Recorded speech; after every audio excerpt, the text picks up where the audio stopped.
Hello student, welcome to my channel sunset academy. আগের ক্লাসে আমরা বাংলার গভর্নর জেনারেল এবং ভারতের গভর্নর জেনারেল সম্পর্কে ডিটেলসে জেনেছি।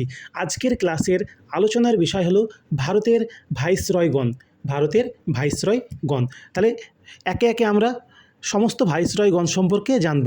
এই ভাইসরয়গণ কত হয়েছিল মহাবিদ্রোহের সময় বা সিপাহী বিদ্রোহের সময়, কত সালে 1857 থেকে আমাদের দেশ স্বাধীনতা লাভ করা পর্যন্ত 1947 সাল পর্যন্ত এই সমস্ত ব্যক্তিগুলো সম্পর্কে আমরা ডিটেলসে জানব। তাহলে প্রথম ব্যক্তি হলেন কে? লর্ড ক্যানিং। তাহলে লর্ড ক্যানিং হলেন পরাধীন ভারতের শেষ গভর্নর জেনারেল। তাহলে খুব ইম্পর্টেন্ট প্রশ্ন, পরাধীন ভারতের শেষ গভর্নর জেনারেল কে হলেন? লর্ড ক্যানিং। তাহলে ইনি হলেন কে? ভারতের প্রথম ভাইসরয়। তাহলে লর্ড ক্যানিংই হলেন ভারতের প্রথম ভাইসরয়। এবার আমরা দেখে নেব এই লর্ড ক্যানিংয়ের সময়ে কি গুরুত্বপূর্ণ ঘটনা ঘটেছিল। এই লর্ড ক্যানিংয়ের আমলে প্রথম যে গুরুত্বপূর্ণ ঘটনা ঘটেছিল সেটা হলো বিধবা বিবাহ আইন পাশ হয়েছিল। কত সালে? 1856 সালে। তাহলে লর্ড ক্যানিংয়ের সময় প্রথম যে গুরুত্বপূর্ণ কাজটা হয়েছিল, বিধবা বিবাহ আইন পাশ হয়েছিল। কত সালে? 1856 সালে। কার সহায়তায়? ঈশ্বরচন্দ্র বিদ্যাসাগরের সহায়তায়। এরপর আমরা কি দেখে নেব, এই লর্ড ক্যানিংয়ের সময় কি হয়েছিল? সত্যবিলোপ নীতি প্রত্যাহার করা হয়েছিল। তাহলে সত্যবিলোপ নীতি কে চালু করেছিলেন? চালু করেছিলেন লর্ড ডালহৌসি। এবং লর্ড ক্যানিংয়ের সময় এই সত্যবিলোপ নীতি কী করা হয়েছিল? প্রত্যাহার করা হয়েছিল বা তুলে নেওয়া হয়েছিল। এছাড়া আমরা দেখে নেব 1857 সালে কলকাতা বিশ্ববিদ্যালয় স্থাপিত হয়। খুবই গুরুত্বপূর্ণ প্রশ্ন, পরীক্ষাতে প্রচুরবার এসেছে। তাহলে কলকাতা বিশ্ববিদ্যালয় কত সালে স্থাপিত হয়? এটা হবে 1857 সালে। এই 1857 সালে কলকাতা বিশ্ববিদ্যালয় ছাড়াও আরও দুটো বিশ্ববিদ্যালয় স্থাপিত হয়েছিল। তার মধ্যে কি হলো? একটা হচ্ছে বোম্বে বিশ্ববিদ্যালয় আর একটা হচ্ছে মাদ্রাজ বিশ্ববিদ্যালয়। তাহলে 1857 সালে মোট 3টে বিশ্ববিদ্যালয় স্থাপিত হয়েছিল। প্রথম হলো কলকাতা বিশ্ববিদ্যালয়, তারপরে হলো বোম্বে বিশ্ববিদ্যালয়, তারপরে হলো মাদ্রাজ বিশ্ববিদ্যালয়। আর এই সময় কি হয়েছিল বলো তো? নীল বিদ্রোহ হয়েছিল। এই সময় কি বিদ্রোহ হয়েছিল? নীল বিদ্রোহ হয়েছিল। কত সালে? 1859 থেকে 60 সালের মধ্যে। তাহলে নীল বিদ্রোহ হয়েছিল 1859 থেকে 60 সালের মধ্যে। এবার আমরা কয়েকটা গুরুত্বপূর্ণ জিনিস দেখে নেব। 1858 সালে 1 নভেম্বর মহারানীর ঘোষণাপত্র জারি করা হয়। দেখো, 1857 সালে কী হয়েছিল? সিপাহী বিদ্রোহ হয়েছিল। এই বিদ্রোহ ইংরেজদেরকে ভয় খাইয়ে দিয়েছিল। এর ফলে কি হলো? 1858 সালে 1 নভেম্বর মহারানীর ঘোষণাপত্র জারি করা হলো। এখানে কি জারি করা হলো? প্রথম বলছে যে ভারতে এতদিন রাজত্ব করছিল ইস্ট ইন্ডিয়া কোম্পানি। তাহলে ভারতে এতদিন রাজত্ব কে করছিল? East India company. এই ইস্ট ইন্ডিয়া কোম্পানিকে সরিয়ে দেওয়া হলো।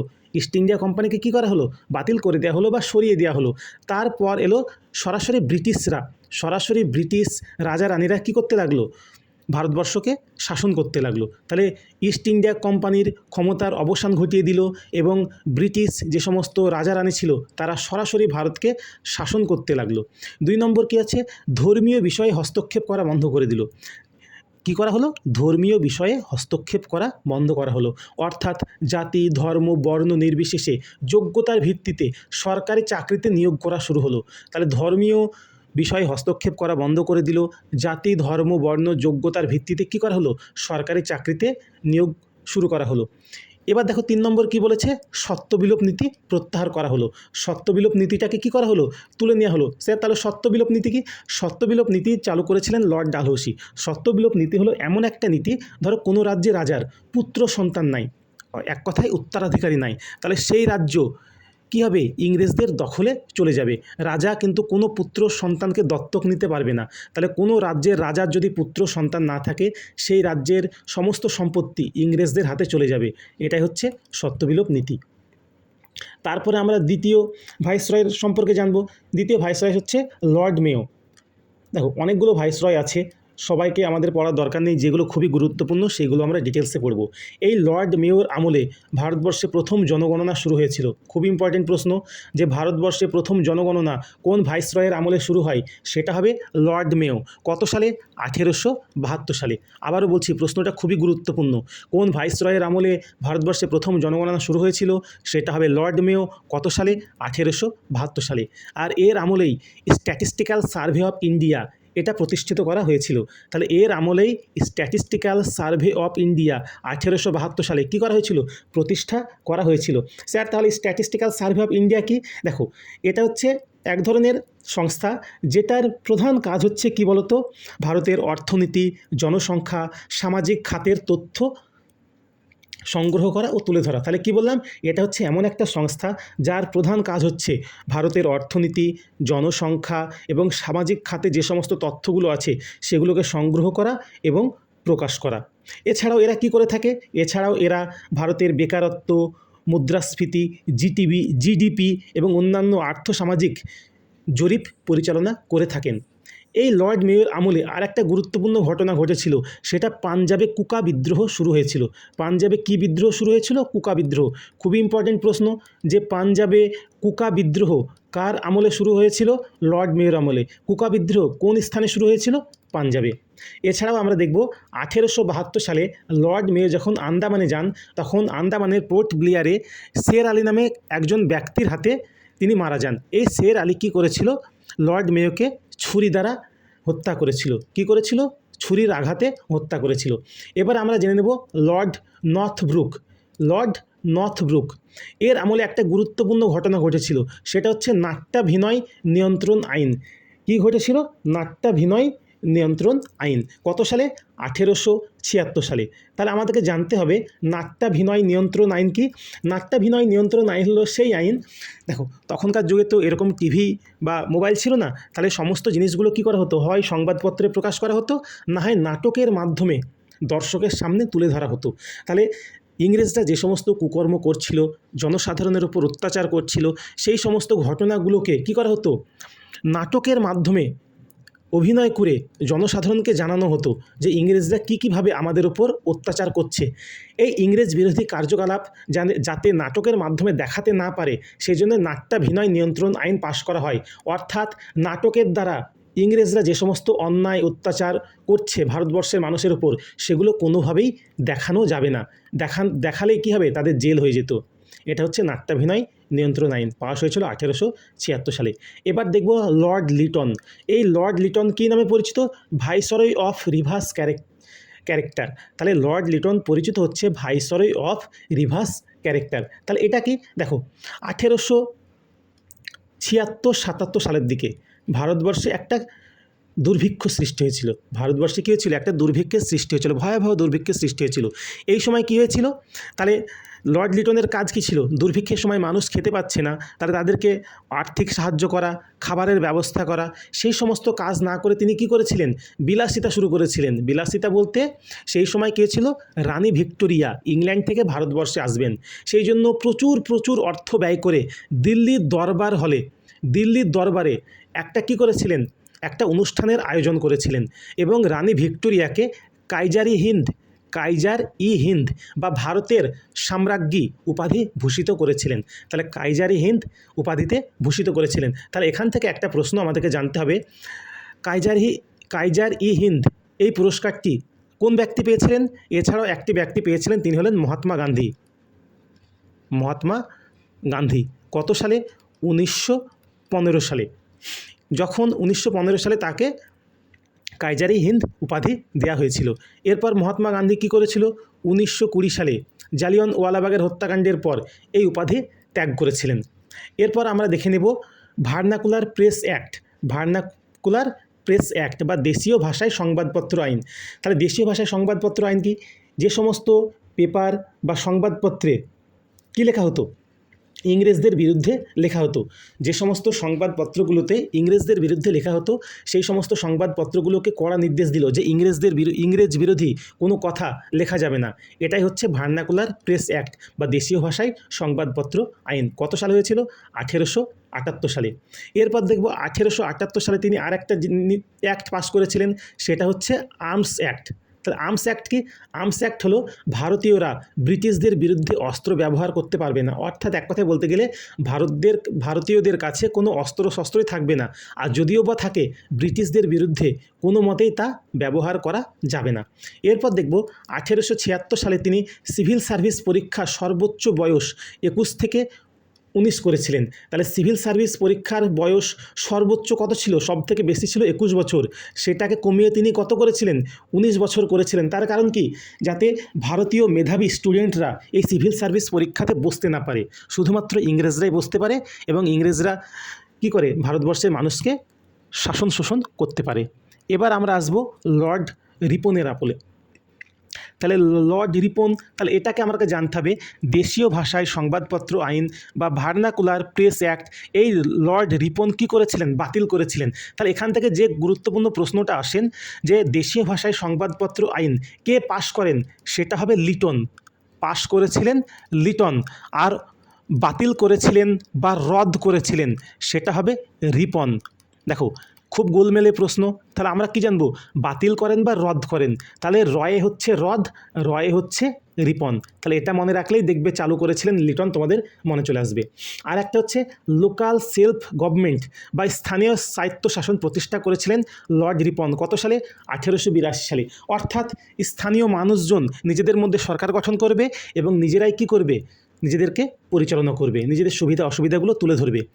এরপর কি করেছিলেন? এরপর 1881 সালে প্রথম নিয়ম মাফিক লোক গণনা শুরু করেছিলেন। তাহলে একটু আগেই আমরা পড়লাম, দেখো লর্ড মেয়ো কী করেছিল? প্রথম ভারতবর্ষে জনগণনা শুরু করেছিল। এরপর দেখব তার ঠিক কয়েক বছর পর 1881 সালে লর্ড রিপন কি করেছিল? নিয়ম মাফিক মানে নিয়ম অনুযায়ী সেন্সাস বা জনগণনা শুরু করেছিল। এরপর থেকে প্রতি 10 বছর অন্তর কী হতো? ভারতবর্ষে সেন্সাস বা আদমশুমারি বা জনগণনা হয়ে থাকতো। তাহলে 1881, 91, তারপরে কত হচ্ছে 1901, 1911, 1921 এরকম করে করতে করতে 2011 সাল পর্যন্ত হয়েছিল। তারপর এখনও হয়নি, 2027 সালে জনগণনা হওয়ার কথা আছে। এই সময় কী হয়েছিল? একটা বিল পাশ করা হয়েছিল, যেটা হচ্ছে ইলবার্ট বিল। তাহলে 1883 সালে কী বিল পাশ করা হয়েছিল? ইলবার্ট বিল। তাহলে ইলবার্ট বিল কি? ইলবার্ট বিল হলো যে নন শ্বেতাঙ্গ বিচারকরা শ্বেতাঙ্গদের বিচার করতে পারবে, অর্থাৎ এক কথায় বলতে গেলে ভারতীয়রা ইংরেজদের বিচার করতে পারবে। তাহলে ভারতীয়রা ইংরেজদের বিচার করতে পারবে, এই জিনিসটা ইংরেজরা সহজে মেনে নিতে পারেনি। তারা প্রচণ্ড পরিমাণে কী করেছিল? এই ইলবার্ট বিলের বিরুদ্ধে আন্দোলন করেছিল। এবার আমরা আসবো লর্ড ডাফরিন। তো এবার কার আমলে আসবো? Lord Dufferin. তাহলে লর্ড ডাফরিনের আমলে একটা গুরুত্বপূর্ণ ঘটনা ঘটেছিল, সেটা হলো ভারতীয় জাতীয় কংগ্রেস প্রতিষ্ঠা হয়েছিল। খুবই গুরুত্বপূর্ণ প্রশ্ন। কত সালে? 1885 সালে। তাহলে ভারতীয় জাতীয় কংগ্রেস কত সালে প্রতিষ্ঠিত হয়? 1885 সালে। কোন ভাইসরয়ের আমলে? সেটা হবে লর্ড ডাফরিনের আমলে। লর্ড ডাফরিন কংগ্রেসকে কি বলেছিলেন? আনুবীক্ষণিক সংখ্যালঘু বলে সমালোচনা করেছিলেন। এরপর আমরা চলে আসব লর্ড ল্যান্সডাউন। এর আমলে কী হয়েছিল বলো তো? আমরা যে ডুরান্ড লাইন ভূগোলে খুব পড়ছি, যে ডুরান্ড লাইন কোন কোন দেশের মধ্যে সীমানা নির্ধারণ করে, তাহলে আমরা কি জানি? ভারত এবং আফগানিস্তান। অপশনে অনেক সময় ভারত থাকে না, সেখানে কি থাকবে? পাকিস্তান এবং আফগানিস্তান। তাহলে এই ডুরান্ড লাইন লর্ড ল্যান্সডাউনের সময় নির্ধারণ করা হয়েছিল। এরপর দেখব 1893 সালে বাল গঙ্গাধর তিলক গণপতি উৎসব চালু করেন। খুবই ইম্পর্টেন্ট প্রশ্ন, যে গণপতি উৎসব কে চালু করেছিলেন? বাল গঙ্গাধর তিলক। কত সালে? 1893 সালে। এরপর আসবো আমরা লর্ড এলগিন। দেখো তাহলে একটু আগেই পড়লাম 1893 সালে গণপতি উৎসব চালু করেছিল। এবার দেখব তার ঠিক 2 বছর পর 1895 সালে বাল গঙ্গাধর তিলক কী করেছিল? শিবাজি উৎসব চালু করেছিল। খুব ইম্পর্টেন্ট প্রশ্ন এটাও, যে শিবাজি উৎসব কত সালে চালু করা হয়? 1895 সালে। কে চালু করেছিলেন? বাল গঙ্গাধর তিলক। আর কি হয়েছিল? 1897 সালে আমাদের স্বামী বিবেকানন্দ রামকৃষ্ণ মঠ স্থাপন করেছিল। কোথায়? বেলুর মঠে।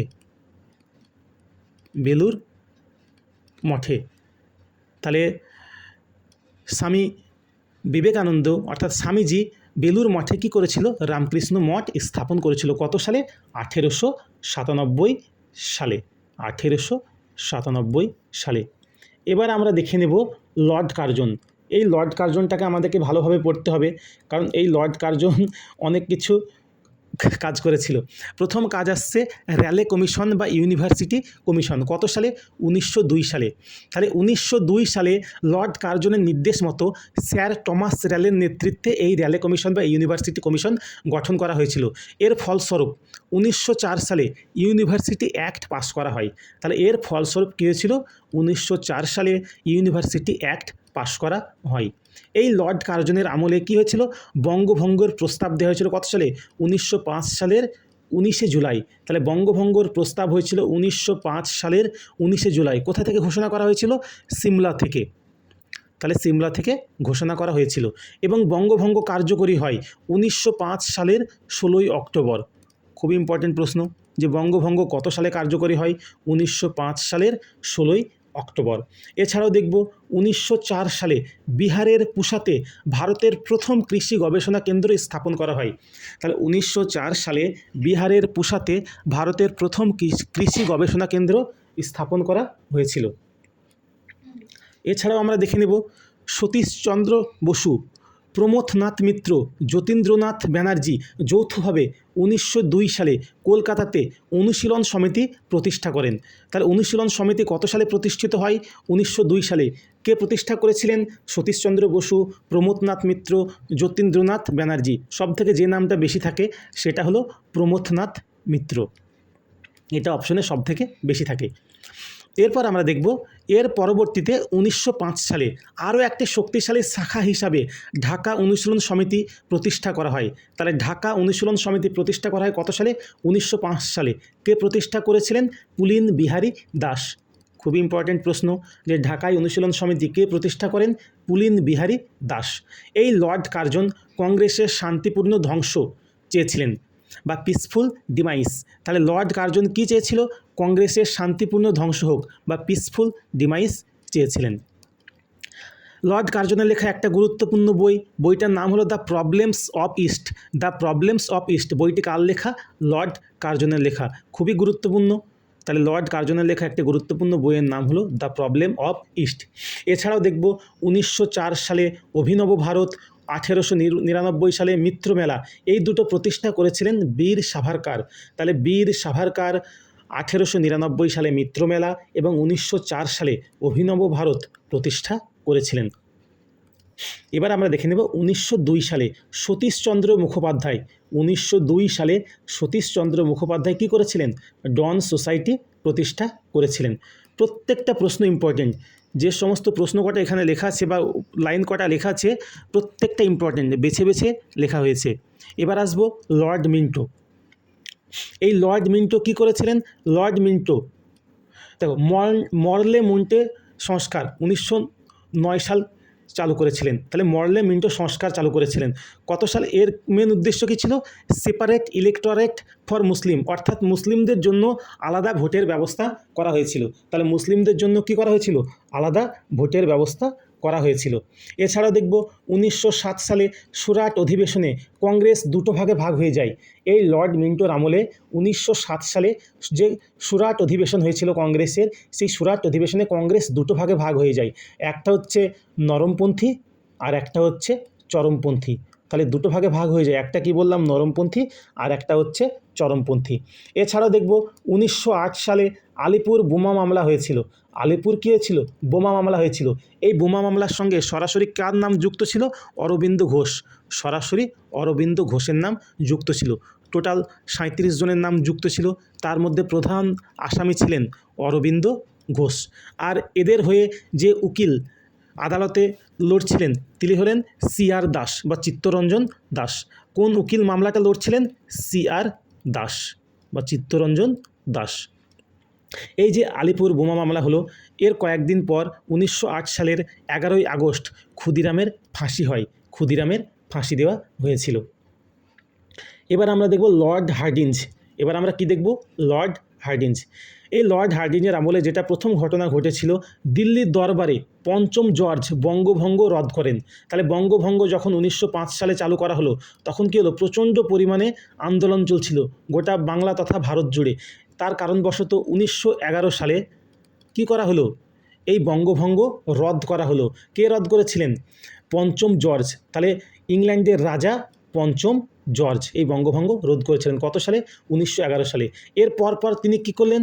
এর পরপর কলকাতা থেকে দিল্লিতে রাজধানী স্থানান্তরিত করা হলো। কত সালে? 1911 সালে। খুব ইম্পর্টেন্ট যে কত সালে কলকাতা থেকে দিল্লিতে রাজধানী স্থানান্তরিত করা হয়, সেটা হচ্ছে 1911 সালে। এরপর দেখব 1914 সালে ভারত ও চীনের মধ্যে ম্যাকমোহন লাইন দ্বারা সীমানা নির্ধারণ করা হলো। তাহলে এখান থেকে প্রশ্ন যেটা গুরুত্বপূর্ণ, ম্যাকমোহন লাইন কোন দুটো দেশের মধ্যে দেখা যায়? তাহলে ম্যাকমোহন লাইন দেখা যায় সেটা হচ্ছে ভারত ও চীনের মধ্যে। এবার আমরা দেখব 1915 সালের 9ই জানুয়ারি গান্ধীজি আফ্রিকা থেকে দেশে ফিরে আসেন। তাহলে 1915 সালের 9ই জানুয়ারি 9ই জানুয়ারি গান্ধীজি দক্ষিণ আফ্রিকা থেকে ভারতবর্ষে ফিরে আসেন। সেই জন্য 9ই জানুয়ারি দিনটিকে আমরা কী হিসাবে পালিত করি? অনাবাসী ভারতীয় দিবস। অনাবাসী ভারতীয় দিবস বা non resident day. Non resident day. এরপর দেখব 1915 সালে রাসবিহারী বসু PN ঠাকুর। রাসবিহারী বসু কি? PN ঠাকুর, যার ফুল ফর্ম হচ্ছে রাজা প্রিয়নাথ ঠাকুর, ছদ্মনাম ব্যবহার করে দেশ থেকে পালিয়ে যান। তাহলে PN ঠাকুর ছদ্মনামে রাসবিহারী বসু কী করেন? ভারতবর্ষ থেকে পালিয়ে যান। এবার আমরা আসব লর্ড চেমসফোর্ড। লর্ড চেমসফোর্ডের আমলে গুরুত্বপূর্ণ ঘটনাগুলো আমরা দেখে নেব। প্রথম হচ্ছে 1919 সালের ভারত শাসন আইন। 1919 সালের কি? ভারত শাসন আইন বা মন্টেগু চেমসফোর্ড আইন, সংস্কার আইন চালু করা হয়েছিল। তাহলে 1919 সালে কী হয়েছিল? ভারত শাসন আইন বা মন্টেগু চেমসফোর্ড আইন চালু হয়েছিল। এই সময় একটা গুরুত্বপূর্ণ ঘটনা ঘটেছিল, সেটা হচ্ছে রাওলাট আইন বা রাওলাট অ্যাক্ট। তাহলে রাওলাট আইন কি? রাওলাট আইন হলো এমন একটা আইন যে বিনা বিচারে কোনো ব্যক্তিকে সন্দেহ হলো ইংরেজদের বিরুদ্ধে কোনো কার্যকলাপ চালাচ্ছে, বিনা কারণে বিনা বিচারে তাকে কি করতে পারে? অ্যারেস্ট করতে পারে। তাহলে বিনা বিচারে, বিনা পরোয়ানায়, বিনা শুধুমাত্র সন্দেহের বশত কোনো ব্যক্তিকে কি করতে পারতো? ভারতীয় ব্যক্তিকে পুলিশে গ্রেপ্তার করতে পারত এবং দীর্ঘদিন ধরে তাদের বিচার ছাড়াই জেল হেফাজতে আটকে রাখতো। তাহলে দীর্ঘদিন ধরে তাদের কী করতো? কোনো বিচার ছাড়াই জেল হেফাজতে আটকে রাখতো। এর ফলস্বরূপ কী করা হয়? প্রচুর পরিমাণে আন্দোলন হয়।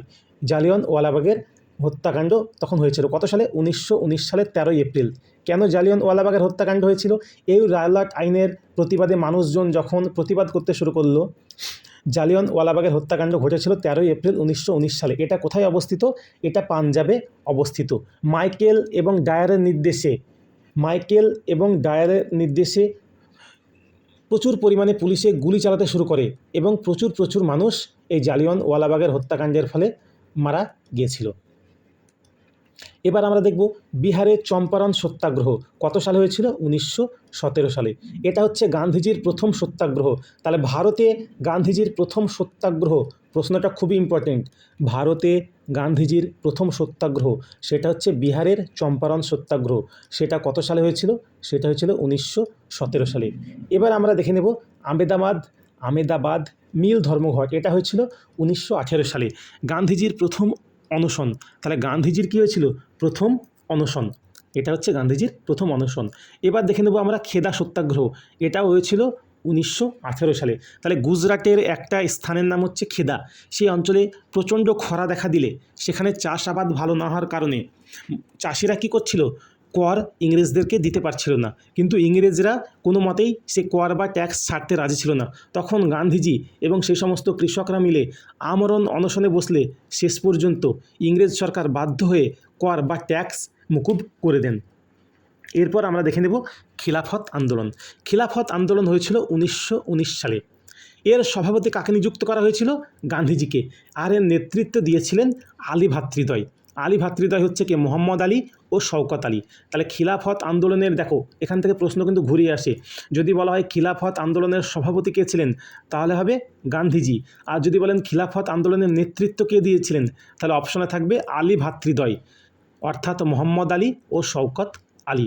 এছাড়াও দেখব 1916 সালে একটা গুরুত্বপূর্ণ ঘটনা ঘটেছিল, সেটা হচ্ছে লখনৌ চুক্তি। তাহলে এখান থেকে প্রশ্ন আসে লখনৌ চুক্তি কত সালে হয়েছিল, সেটা হবে 1916 সালে।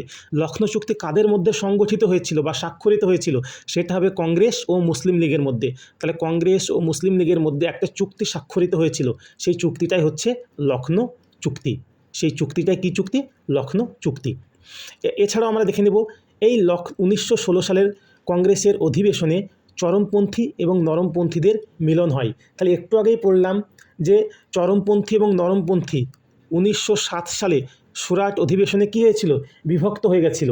1907 সালে সুরাট অধিবেশনে বিভক্ত হয়ে গেছিল। আবার দেখো 1916 সালে চরমপন্থী এবং নরমপন্থীদের আবার কি হলো? মিলন হলো। এছাড়াও আমরা আরেকটা গুরুত্বপূর্ণ প্রশ্ন দেখে নেব, পরীক্ষাতে প্রচুরবার এসেছে, খুবই ইম্পর্টেন্ট, ভেরি ভেরি ইম্পর্টেন্ট। সেটা হলো 1917 সালে কলকাতা অধিবেশনের কংগ্রেসের প্রথম মহিলা সভাপতি নির্বাচিত হন অ্যানি বেসান্ত। তাহলে ইনি কী ছিলেন? ইনি ছিলেন বিদেশি। তাহলে প্রথম বলা হোক বা বিদেশি বলা হোক, কংগ্রেসের প্রথম মহিলা সভাপতির নাম হচ্ছে অ্যানি বেসান্ত, খুবই ইম্পর্টেন্ট। আর ভারতীয় যদি বলতো তাহলে কী হতো? ভারতীয় বললে হবে সরোজিনী নাইডু। এবার আমরা দেখে নেব লর্ড রিডিং। এবার আমরা কি দেখে দেব? Lord Reading. এই লর্ড রিডিংয়ের সময় প্রথম যেটা হয়েছিল, বিশ্বভারতী স্থাপন করেন কে? রবীন্দ্রনাথ ঠাকুর। কত সালে? 1921 সালে। তাহলে বিশ্বভারতী বিশ্ববিদ্যালয় কত সালে স্থাপন করা হয়েছিল? সেটা হবে 1921 সালে। কে স্থাপন করেছিলেন? রবীন্দ্রনাথ ঠাকুর। কোথায় স্থাপন করেছিলেন? বোলপুর বা শান্তিনিকেতনে। এছাড়াও দেখে নেব 1921 সালে মোপলা বিদ্রোহ হয়। মোপলা বিদ্রোহ কোথায় হয়েছিল? কেরালার মালাবার উপকূলে। কেরালার মালাবার উপকূলে। এছাড়াও আমরা দেখে নেব আকালি আন্দোলন কত সালে হয়েছিল? 1920 সালে। আকালি আন্দোলন হয়েছিল 1920 সালে। এই আন্দোলনের নেতা ছিলেন তারা সিং। এই আন্দোলনের নেতা কে ছিলেন? তারা সিং। এছাড়াও হয়েছিল কি? কাকোরি ষড়যন্ত্র মামলা। কত সালে? 1925 সালে। তাহলে কাকোরি ষড়যন্ত্র মামলাটা কি আমরা জেনে নিই। তাহলে কাকোরি ষড়যন্ত্র মামলা হলো যে উত্তরপ্রদেশের যে লখনৌ আছে, লখনৌর কাছে কাকোরি নামে একটা জায়গা আছে, সেখানে কি করেছিল? ভারতীয় বিপ্লবীরা ব্রিটিশ সরকারের অর্থপূর্ণ ট্রেন লুট করেছিল। তাহলে সেই একটা ট্রেন ছিল, সেই ট্রেনে প্রচুর পরিমাণে অর্থ নিয়ে ইংরেজ সরকার কী করছিল? যাচ্ছিল। সেই অর্থপূর্ণ ট্রেনটাকে কি করেছিল? লুট করেছিল। অর্থাৎ ভারতীয় বিপ্লবীদের প্রধান উদ্দেশ্য ছিল কি? ইংরেজদের কোষাগার থেকে অর্থ লুট করে সশস্ত্র বিপ্লবীদের হাতে তুলে দেওয়া, যাতে ইংরেজদের বিরুদ্ধে তারা আন্দোলন করতে পারে। এরপর দেখব 1923 সালে চিত্তরঞ্জন দাস ও মতিলাল নেহেরু স্বরাজ্য দল স্থাপন করেন। খুবই ইম্পর্টেন্ট প্রশ্ন যে স্বরাজ্য দল কত সালে তৈরি করা হয়? 1923 সালে। কে কে তৈরি করেছিলেন? চিত্তরঞ্জন দাস ও মতিলাল নেহেরু। এরপর আমরা দেখব 1922 সালের 5ই ফেব্রুয়ারি কী হয়েছিল? চৌরাচৌরি ঘটনা ঘটেছিল। 1922 সালের 5ই ফেব্রুয়ারি কী হয়েছিল? চৌরাচৌরি ঘটনা ঘটেছিল।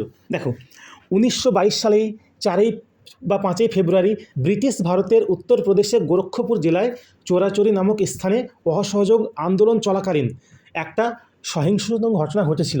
তাহলে কী হয়েছিল? অসহযোগ আন্দোলন চলাকালীন একটা খুব বাজে ঘটনা ঘটেছিল। হঠাৎ করে কি করলো? উত্তেজিত জনতা একটা থানাতে আগুন লাগিয়ে দিল এবং সেখানে প্রায় 22 জন পুলিশ কী হয়েছিল? নিহত হয়েছিল। এর ফলস্বরূপ মহাত্মা গান্ধী, আমাদের গান্ধীজি অসহযোগ আন্দোলন তুলে নিলেন বা প্রত্যাহার করে দিলেন। কত সালে? 1922 সালের 12ই ফেব্রুয়ারি। একটু আগে যেটা পড়লাম 1925 সালের সরোজিনী নাইডু প্রথম ভারতীয় মহিলা হিসাবে জাতীয় কংগ্রেসের সভাপতি হন। তাহলে 1925 সালে সরোজিনী নাইডু প্রথম ভারতীয় মহিলা হিসাবে কংগ্রেসের সভাপতি হন। কোন অধিবেশন? কানপুর অধিবেশন।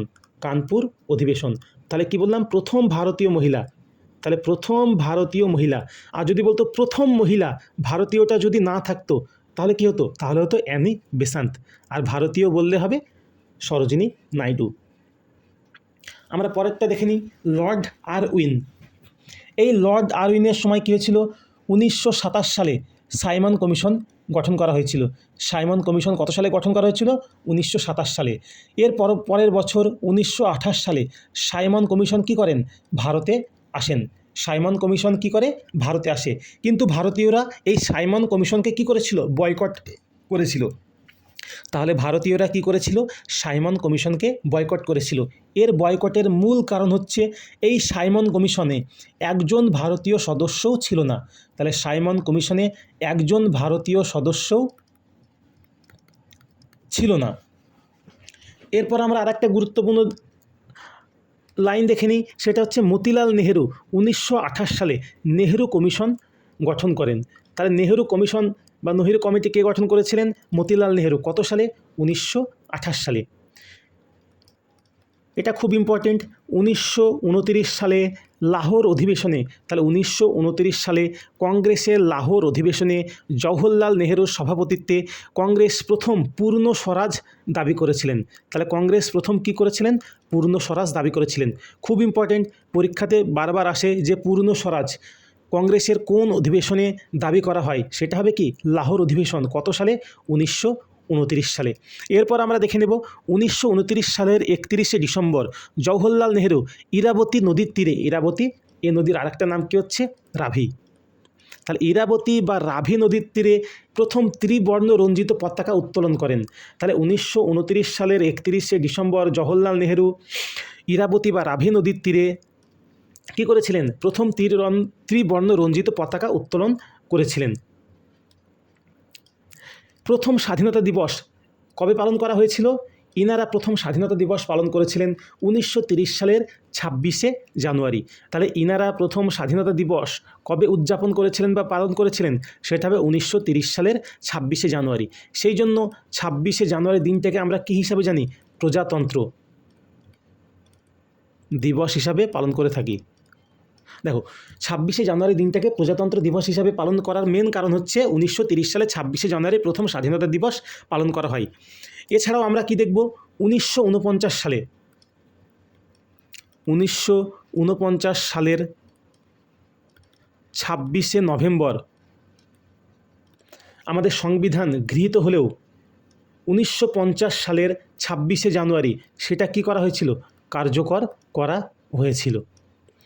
এবার আমরা দেখব 1930 সালে কী হয়েছিল, প্রথম গোলটেবিল বৈঠক বসেছিল। তাহলে 1930 সালে প্রথম কি হয়েছিল, গোলটেবিল বৈঠক বসেছিল। মোট 3টে গোলটেবিল বৈঠক হয়েছিল পরপর 3 বছর, 1930, তারপরে কথা হচ্ছে 31, তারপর হচ্ছে 1932। তাহলে 1930, 1931 এবং 1932 পরপর 3 বছর 3টে গোলটেবিল বৈঠক বসেছিল। এবার আমরা দেখব যে ডান্ডি অভিযান বা লবণ সত্যাগ্রহ কত সালে হয়েছিল, 1930 সালের 12ই মার্চ। খুবই ইম্পর্টেন্ট যে ডান্ডি অভিযান কত সালে চালু হয়, 1930 সালের 12ই মার্চ। স্থান কি, তাহলে আমরা দেখে নেব গুজরাটের সবরমতী আশ্রমে এই অভিযান শুরু হয়েছিল। তাহলে গুজরাটের কী হয়েছিল, সবরমতী আশ্রমে এই অভিযান শুরু হয়েছিল এবং কতদূর পর্যন্ত গিয়েছিল ডান্ডি পর্যন্ত, গুজরাটের ডান্ডি নামক স্থান পর্যন্ত। মোট দূরত্ব কত ছিল বলো, মোট দূরত্ব ছিল 241 মাইল বা 385 কিলোমিটার, 241 মাইল বা 385 কিলোমিটার। এই ডান্ডি অভিযানে মোট কতজন সদস্য অংশগ্রহণ করেছিলেন, মোট 78 জন সদস্য প্রথমে এই ডান্ডি অভিযানে অংশগ্রহণ করেছিলেন।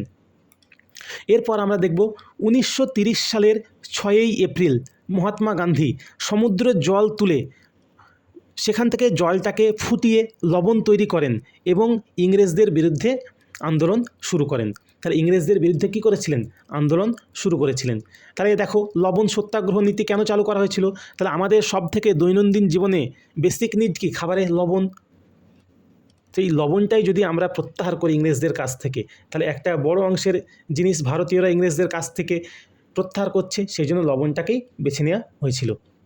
এবার দেখে নেব চট্টগ্রাম অস্ত্রাগার লুণ্ঠন।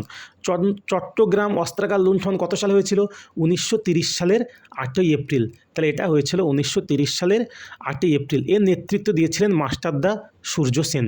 এর নেতৃত্ব কে দিয়েছিলেন, মাস্টারদা সূর্য সেন। খুব ইম্পর্টেন্ট প্রশ্ন। যে চট্টগ্রাম অস্ত্রাগার লুণ্ঠন কত সালে হয়েছিল? 1930 সালে। এর নেতৃত্ব কে দিয়েছিলেন? এর নেতৃত্ব দিয়েছিলেন মাস্টারদা সূর্য সেন। এছাড়াও দেখে নেব অলিন্দ যুদ্ধ। অলিন্দ যুদ্ধ হয় 8ই ডিসেম্বর 1930 সালে। এবার আমরা আসি লর্ড উইলিংটন। Lord Wellington. এর সময় কী হয়েছিল? দ্বিতীয় এবং তৃতীয় গোলটেবিল বৈঠক হয়েছিল। তাহলে দেখে নেব আমরা প্রথম, দ্বিতীয় এবং তৃতীয়। তাহলে ফার্স্ট গোলটেবিল বৈঠক কত সালে বললাম বলো? 1930 সালে। দ্বিতীয় গোলটেবিল বৈঠক ঠিক তার পরের বছর 1931 সালে। তৃতীয় গোলটেবিল বৈঠক ঠিক তার পরের বছর 1932 সালে। তাহলে আমাদেরকে প্রশ্ন যেটা আসে, এই তিনটে গোলটেবিল বৈঠকে, ফার্স্ট, সেকেন্ড এবং থার্ড, এই তিনটে গোলটেবিল বৈঠকে অংশগ্রহণ কে কে করেছিলেন? তাহলে সব থেকে অপশনে যেটা থাকে ডক্টর বি.আর. আম্বেদকর। তাহলে প্রথম, দ্বিতীয় এবং তৃতীয় তিনটে গোলটেবিল বৈঠকেই উপস্থিত ছিলেন বা অংশগ্রহণ করেছিলেন ডক্টর বি.আর. আম্বেদকর।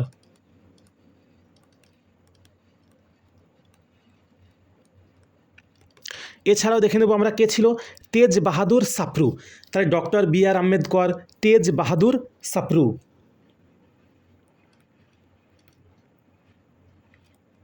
এই দুটো নাম হচ্ছে সব থেকে বেশি ইম্পর্টেন্ট। আরও ছিল এম.আর. জয়কর, এন.এম. যোশী।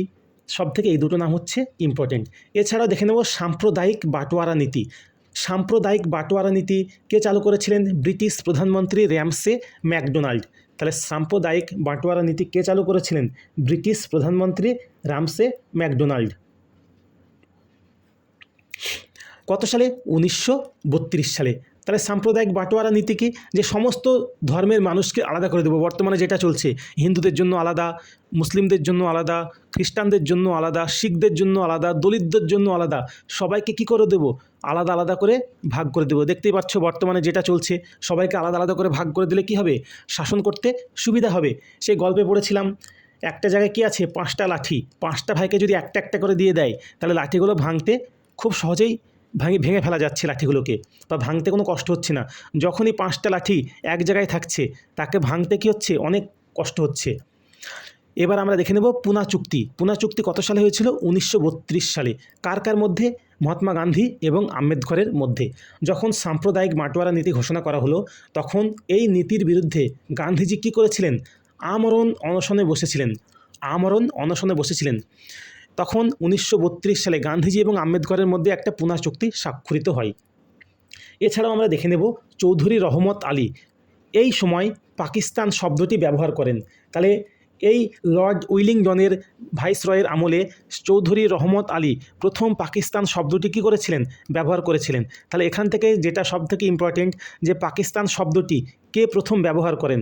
তাহলে পাকিস্তান শব্দটি প্রথম ব্যবহার করেছিলেন চৌধুরী রহমত আলী।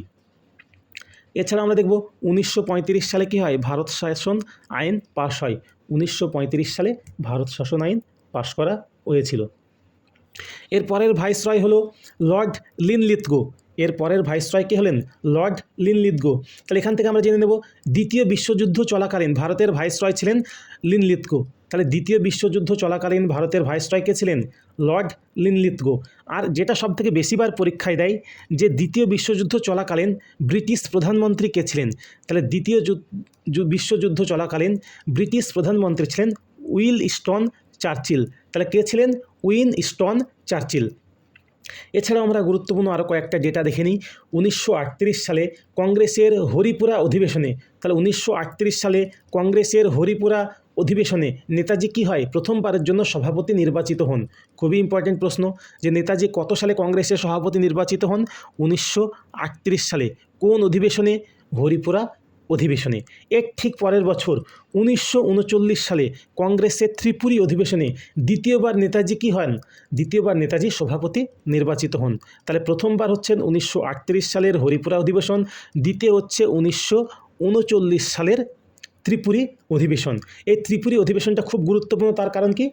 এই ত্রিপুরী অধিবেশনের গান্ধীজির ফেভারেট বা মনোনয়ন করা প্রার্থী ছিলেন পট্টভি সীতারামাইয়া। এই পট্টভি সীতারামাইয়াকে হারিয়ে আমাদের নেতাজি সুভাষচন্দ্র বসু কী করেছিলেন? এই কংগ্রেসের সভাপতি নির্বাচিত হয়েছিলেন। এর পরবর্তীকালে কংগ্রেসের সাথে নেতাজি সুভাষচন্দ্র বসুর মনোমালিন্য দেখা দিলে 1939 সালের 29শে এপ্রিল তিনি কংগ্রেস পদত্যাগ করেন। তিনি কংগ্রেস কী করলেন? পদত্যাগ করলেন। তাহলে নেতাজি সুভাষচন্দ্র বসু তো সভাপতি নির্বাচিত হয়েছিলেন। তাহলে নেতাজি সুভাষচন্দ্র বসু যখন পদত্যাগ করলেন তখন তো সভাপতি শূন্য হয়ে গেল। এই সভাপতি শূন্য জায়গায় দায়িত্বভার কে গ্রহণ করলেন? ডক্টর রাজেন্দ্র প্রসাদ। এই বছরই WBCS প্রিলিমসে এসেছিল যে নেতাজি সুভাষচন্দ্র বসু পদত্যাগ করার পর কংগ্রেসের সভাপতি হিসাবে কে নিযুক্ত হয়েছিলেন? তাহলে নিযুক্ত হয়েছিলেন রাজেন্দ্র প্রসাদ। 1939 সালে নেতাজি ফরওয়ার্ড ব্লক প্রতিষ্ঠা করেন। তাহলে 1939 সালে নেতাজি কী করেছিলেন? ফরওয়ার্ড ব্লক প্রতিষ্ঠা করেছিলেন। এছাড়াও আমরা দেখব মুসলিম লীগ 1940 সালে লাহোর অধিবেশনে পৃথক পাকিস্তান রাষ্ট্রের দাবি জানান। অর্থাৎ মুসলিম লীগ কী করলো? 1940 সালের লাহোর অধিবেশনে তারা বলল আমরা ভারতের সঙ্গে আর থাকবো না, আমাদের আলাদা কী দরকার? পাকিস্তান রাষ্ট্রের দরকার। এরপর আমরা দেখব যে ক্রিপস মিশন কত সালে ভারতে আসেন? 1942 সালে। তাহলে ক্রিপস মিশন ভারতে আসে 1942 সালে। ভারত ছাড়ো আন্দোলন কত সালে হয়? 1942 সালে 8ই আগস্ট। এই জন্য একে আর একটা আন্দোলন কী বলা হচ্ছে? আগস্ট আন্দোলন।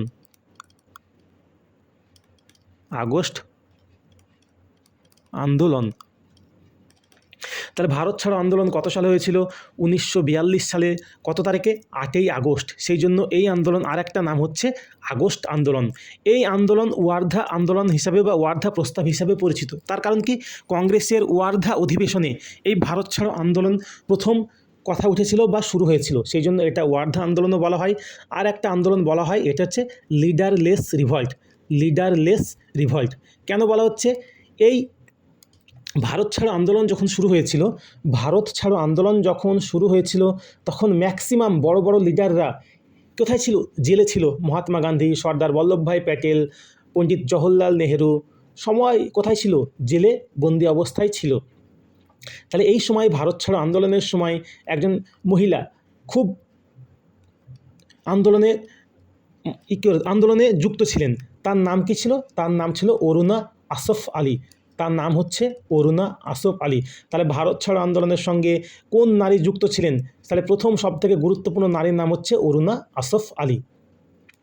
এছাড়াও আমরা দেখে নেব INA বা ইন্ডিয়ান ন্যাশনাল আর্মি 1942 সালে প্রতিষ্ঠিত হয়। কোথায় প্রতিষ্ঠিত হয়? সিঙ্গাপুরে। তাহলে 1942 সালে সিঙ্গাপুরে INA বা ইন্ডিয়ান ন্যাশনাল আর্মি প্রতিষ্ঠিত হয়েছিল।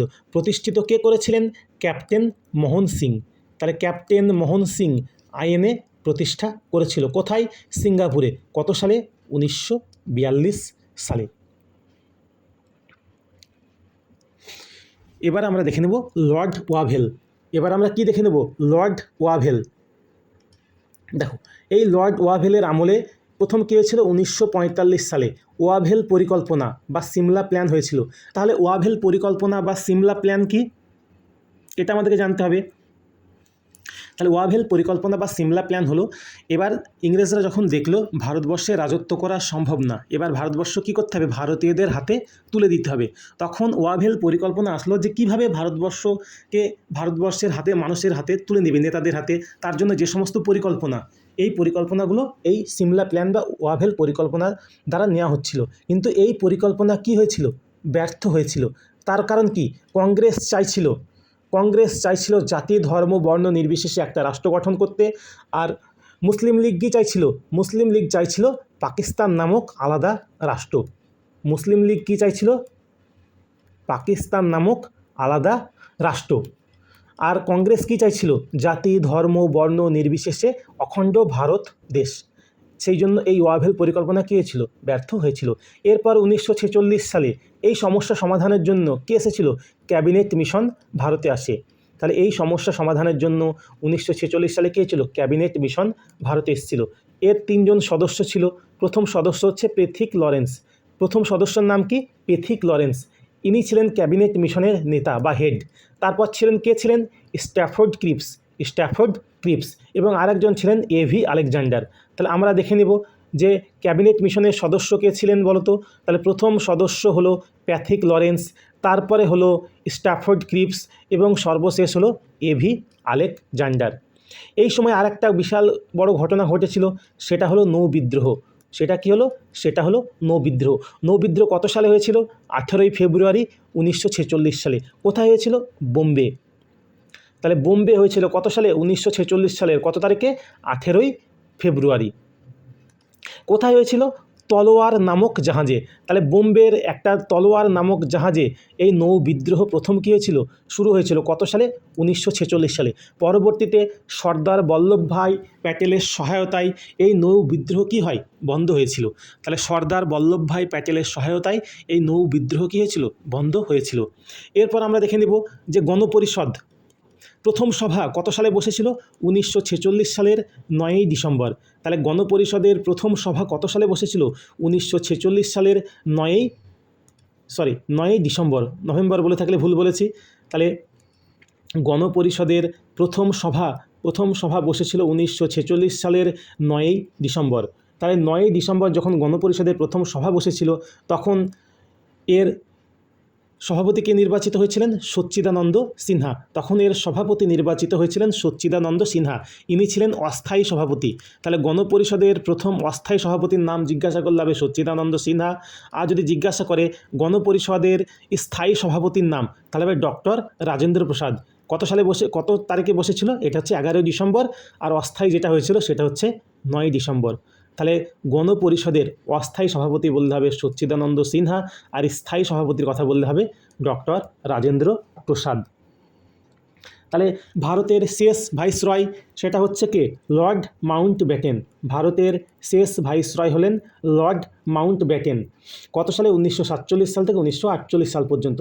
তাহলে লর্ড মাউন্টব্যাটেন হলেন কি? ভারতের শেষ ভাইসরয়। তাহলে ভারতের শেষ ভাইসরয় হলেন লর্ড মাউন্টব্যাটেন। ইনি মানে লর্ড মাউন্টব্যাটেনই হলেন ভারতের প্রথম গভর্নর জেনারেল। ভারত বলতে স্বাধীন ভারতের। তাহলে স্বাধীন ভারতের প্রথম গভর্নর জেনারেল কে হলেন? Lord Mountbatten. স্বাধীন ভারতের প্রথম তথা শেষ ভারতীয় গভর্নর জেনারেল, অর্থাৎ প্রথম ভারতীয় বললেও যিনি হবেন, শেষ ভারতীয় বললেও তিনি হবেন। তাহলে স্বাধীন ভারতের প্রথম তথা শেষ ভারতীয় গভর্নর জেনারেল হলেন চক্রবর্তী রাজা গোপালাচারী। তাহলে কে হলেন? চক্রবর্তী রাজা গোপালাচারী। এই মাউন্টব্যাটেন একটা পরিকল্পনা নিয়ে এসেছিলেন। সেই মাউন্টব্যাটেন পরিকল্পনা কত সালে গৃহীত হয়েছিল? 1947 সালের 3ই জুন। 1947 সালের 3ই জুন। 1947 সালের 18ই জুলাই কী হয়েছিল? ভারতের স্বাধীনতা আইন পাশ হয়েছিল।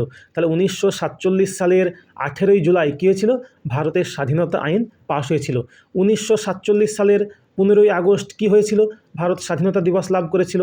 তাহলে 1947 সালের 15ই আগস্ট ভারত স্বাধীনতা দিবস পালন করে থাকে, স্বাধীন হয়েছিল। এই সময় ব্রিটিশ প্রধানমন্ত্রী কে ছিলেন? তাহলে এখান থেকে যে প্রশ্নটা আসে যে ভারতবর্ষ যখন স্বাধীনতা লাভ করেন তখন ব্রিটিশ প্রধানমন্ত্রী কে ছিলেন?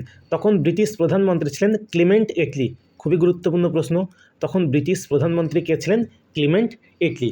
এই গেল আমাদের ভাইসরয় সম্পর্কে ডিটেলস। তাহলে একদম 1857 অর্থাৎ সিপাহী বিদ্রোহ থেকে শুরু করে আমাদের ভারতবর্ষ স্বাধীনতা লাভ অর্থাৎ 1947 সাল পর্যন্ত সমস্ত ভাইসরয় সম্পর্কে আমরা ডিটেলসে জানলাম। এবার কয়েকটা গুরুত্বপূর্ণ প্রশ্ন খুব তাড়াতাড়ি আলোচনা করে আজকের ক্লাসটি শেষ করব। তাহলে প্রথম প্রশ্ন হলো কলকাতা বিশ্ববিদ্যালয় কত সালে প্রতিষ্ঠিত হয়? তাহলে এখান থেকে যেটা প্রথম প্রশ্ন, কলকাতা বিশ্ববিদ্যালয় কত সালে প্রতিষ্ঠিত হয়? Option A 1911, option B 1817, option C 1854, option D 1857। তাহলে এর অ্যান্সার হবে 1857 সালে। তাহলে কলকাতা বিশ্ববিদ্যালয় ছাড়া 1857 সালে আরও দুটো বিশ্ববিদ্যালয় গঠিত হয়েছিল। সেই বিশ্ববিদ্যালয়ের দুটোর নাম তোমরা বলো তো কমেন্ট বক্সে। 2 নম্বর প্রশ্ন হচ্ছে বাংলায় নীল বিদ্রোহ কবে সংগঠিত হয়েছিল? তাহলে বাংলায় নীল বিদ্রোহ কবে সংগঠিত হয়েছিল? দেখো প্রত্যেকটা প্রশ্ন হচ্ছে বিগত বছরে আসা প্রশ্ন, একটা প্রশ্নকেও কিন্তু বাদ দেওয়া যাবে না। Option A March 1859, option B 1776, option C 1857, option D হচ্ছে 1880। তাহলে বাংলায় নীল বিদ্রোহ সংগঠিত হয়েছিল 1859 এবং 60। তাহলে আমার প্রশ্নের অ্যান্সার কী হবে? অপশন এ 1859 থেকে 60 পর্যন্ত। 3 নম্বর প্রশ্ন আমরা দেখব। 3 নম্বর প্রশ্ন হলো যে ভারতের প্রথম জনগণনা কত সালে চালু হয়? তাহলে ভারতে প্রথম জনগণনা কত সালে চালু হয়েছিল? Option A 1901, option B 1921, option C 1911, option D হচ্ছে 1872। তাহলে এর অ্যান্সার হবে হচ্ছে 1872 সালে। কার আমলে? Lord Mayo. তাহলে লর্ড মেয়োর আমলে ভারতে প্রথম জনগণনা শুরু হয়েছিল। এবার এখান থেকে যদি প্রশ্ন বলা হয় নিয়ম মাফিক বা নিয়ম অনুযায়ী,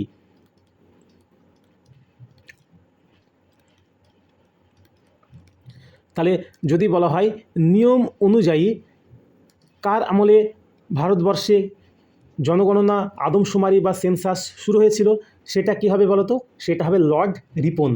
সেটা কী হবে? সেটা হবে লর্ড রিপন। পরের প্রশ্ন দেখব আমরা, নিম্নলিখিত কোন রাজ্যের সাথে কুকা আন্দোলন কথাটি জড়িত? তাহলে নিম্নলিখিত কোন রাজ্যের সাথে কুকা আন্দোলন জড়িত? Option A Assam, option B Punjab, option C হচ্ছে বাংলা, অপশন ডি হচ্ছে মহারাষ্ট্র। তাহলে এর অ্যান্সার হবে অপশন বি পাঞ্জাব। তাহলে পাঞ্জাবের সাথে কি কুকা আন্দোলন কথাটি জড়িত।